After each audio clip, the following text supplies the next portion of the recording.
Hello everyone, this is MD Nuruddin Islam and welcome back to another video. তো বন্ধুরা, আপনারা সকলে জানেন কম বাজেট সেগমেন্টে ভিভোর ফোনগুলো কিন্তু আমাদের মাঝে অনেক জনপ্রিয়।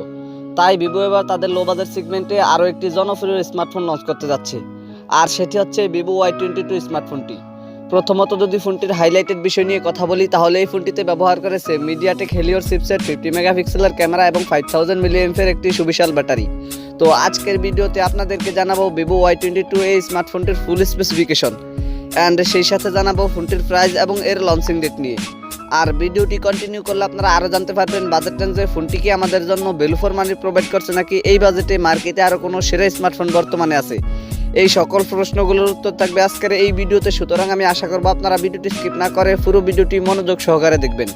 আপনারা যদি ভিডিওটি স্কিপ করে দেখেন তাহলে আপনারা এই ভিডিওর অনেক অংশে বুঝতে পারবেন না এবং আপনারা ডিসাইডেড করতে পারবেন না এই বাজেটে আপনার জন্য কোন ফোনটি বেস্ট হবে।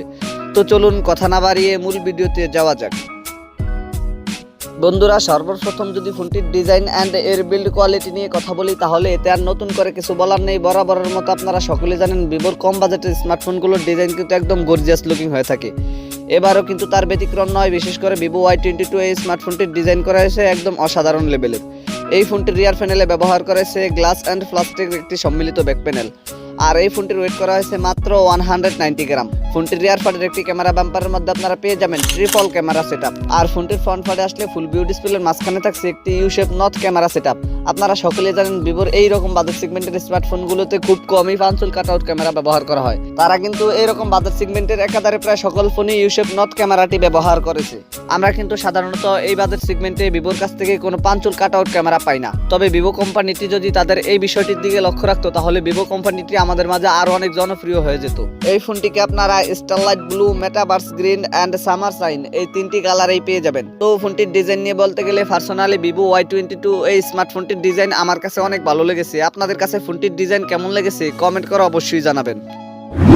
দেন সেকেন্ডলি যদি ফোনটির ডিসপ্লে নিয়ে কথা বলি, তাহলে এই ফোনটিতে ব্যবহার করা হয়েছে 6.55 ইঞ্চির একটি IPS LCD প্যানেলের ডিসপ্লে, যাতে থাকছে HD প্লাস রেজুলেশন। তবে আমরা এইরকম বাজেট সেগমেন্টে ফোনটিতে HD প্লাস রেজুলেশন একদমই আশা করতে পারি না। এতে অন্তত পক্ষে বাজেট রেঞ্জে ফুল HD প্লাস রেজুলেশন দেওয়া অতীব জরুরি ছিল। আর ফোনটির ডিসপ্লেতে ব্যবহার করা হয়েছে 270 ppi ডেনসিটি এবং পিক ব্রাইটনেস হিসেবে ফোনটির ডিসপ্লেতে ব্যবহার করেছে 530 নিটসের পিক ব্রাইটনেস। ফোনটির ডিসপ্লেতে 530 নিটসের পিক ব্রাইটনেস ব্যবহার করায় ফোনটিকে আপনারা লো লাইটে ইজিলি ব্যবহার করতে পারবেন, কিন্তু সানলাইটে ব্যবহার করার সময় ফোনটির ডিসপ্লে থেকে অনেকটা আলোর ঘাটতি ফেস করতে হবে। তবে বাজেট রেঞ্জে অন্তত পক্ষে ফোনটির ডিসপ্লেতে 800 থেকে 900 এর মধ্যে পিক ব্রাইটনেস ব্যবহার করা অতীব জরুরি ছিল। তো ফোনটির ডিসপ্লে নিয়ে আমার আর কোনো কথা বলার নেই। আপনাদের যদি ফোনটির ডিসপ্লে নিয়ে কোনো কথা বলার অথবা জানার থাকে তাহলে কমেন্ট বক্সে লিখতে পারেন।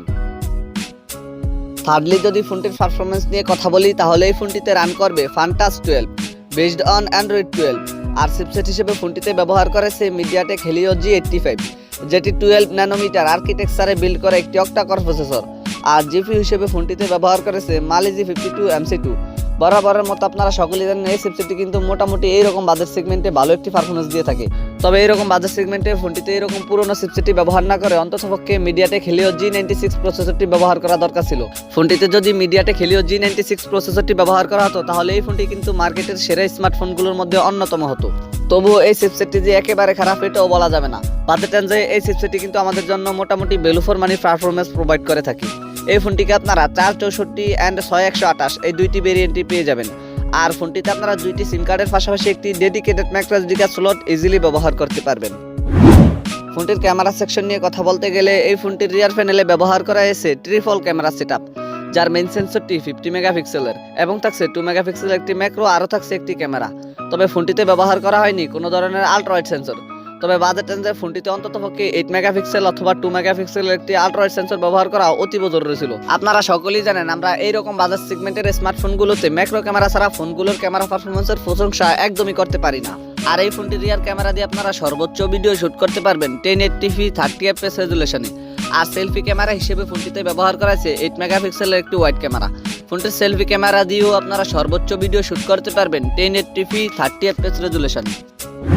এবারে যদি ফোনটির ব্যাটারি অ্যান্ড এর চার্জার নিয়ে কথা বলি, তাহলে এই ফোনটিতে ব্যবহার করা হয়েছে 5000 মিলিঅ্যাম্পের একটি সুবিশাল ব্যাটারির সাথে 18 ওয়াটের একটি ফাস্ট চার্জার। এছাড়া সিকিউরিটি হিসেবে ফোনটিতে থাকছে সাইড মাউন্টেড ফিঙ্গারপ্রিন্ট। আর ফিচার হিসেবে ফোনটিতে প্রায় সকল ধরনের ফিচারই থাকছে, যেমন audio jack 3.5mm, Bluetooth 5.0, USB type C port 2.0, wifi 802.11, আরও থাকছে জিপিএস। তবে এই ফোনটিতে আপনারা পাচ্ছেন না কোনো ধরনের এনএফসি ফিচারটি। আর সবচেয়ে ভালো বিষয় যেটি রয়েছে, এই ফোনটিতে কিন্তু আপনারা 3.5mm অডিও জ্যাকটি পেয়ে যাচ্ছেন। আমরা সাধারণত এখন এইরকম বাজেট সেগমেন্টের অনেক স্মার্টফোনে 3.5mm অডিও জ্যাকটি দেখতে পাই না, কিন্তু আমরা সর্বদাই ভিভোর ফোনগুলোতে 3.5mm অডিও জ্যাকগুলো পেয়ে যাই। ফোনটির প্রাইস অ্যান্ড এর লঞ্চিং ডেট নিয়ে কথা বলতে গেলে এই ফোনটির প্রাইস হতে পারে বাংলাদেশি টাকায় প্রায় 18,000 টাকার আশেপাশে। আর এই ফোনটিকে আপনারা বাংলাদেশ এবং ইন্ডিয়ার মার্কেটে এই মাসের শেষের দিকে পেয়ে যেতে পারেন। তো ফোনটির ভালো দিক এবং খারাপ দিক নিয়ে কথা বলতে গেলে, আপনি যদি এই বাজেটে ভালো মানের ডিজাইন এবং মোটামুটি ভালো মানের পারফরমেন্স পেতে চান তাহলে আপনি এই ফোনটি কিনতে পারেন। আর যদি আপনি ভালো মানের ক্যামেরা এবং ভালো মানের ডিসপ্লে পেতে চান তাহলে আপনার জন্য আদার অপশন থাকতে পারে। আপনারা সকলেই জানেন এইরকম বাজেট সেগমেন্টেও কিন্তু বর্তমান মার্কেটে আরও অনেক সেরা সেরা স্মার্টফোন রয়েছে। যেমন এইরকম বাজেট সেগমেন্টে আপনি রিয়েলমি নার্জো 50 এই স্মার্টফোনটি নিতে পারেন। এই স্মার্টফোনটি কিন্তু আমাদের মাঝে এখনও অনেক জনপ্রিয় এবং সেরা একটি স্মার্টফোন। সো এই ছিল আমাদের আজকের ভিডিও। আশা করি আপনাদেরকে ভিভো Y22 এই স্মার্টফোনটি সম্পর্কে মোটামুটি একটি ভালো ধারণা দিতে পেরেছি। এরপরও যদি আপনাদের কোনো সমস্যা থেকে থাকে তাহলে কমেন্ট বক্সে জানাতে পারেন, আমি চেষ্টা করব আপনাদের কমেন্টে রিপ্লাই দেওয়ার জন্য। আর যদি মনে হয় ভিডিওটি থেকে একটু উপকৃত হয়েছেন তাহলে ভিডিওটিতে একটি লাইক দিয়ে দিবেন, ভিডিওটি বন্ধুদের মাঝে শেয়ার করে দিবেন। তো দেখা হচ্ছে খুব শীঘ্রই নতুন কোনো ভিডিওতে নতুন কিছু নিয়ে। সে পর্যন্ত সবাই ভালো থাকবেন, সুস্থ থাকবেন। Good bye.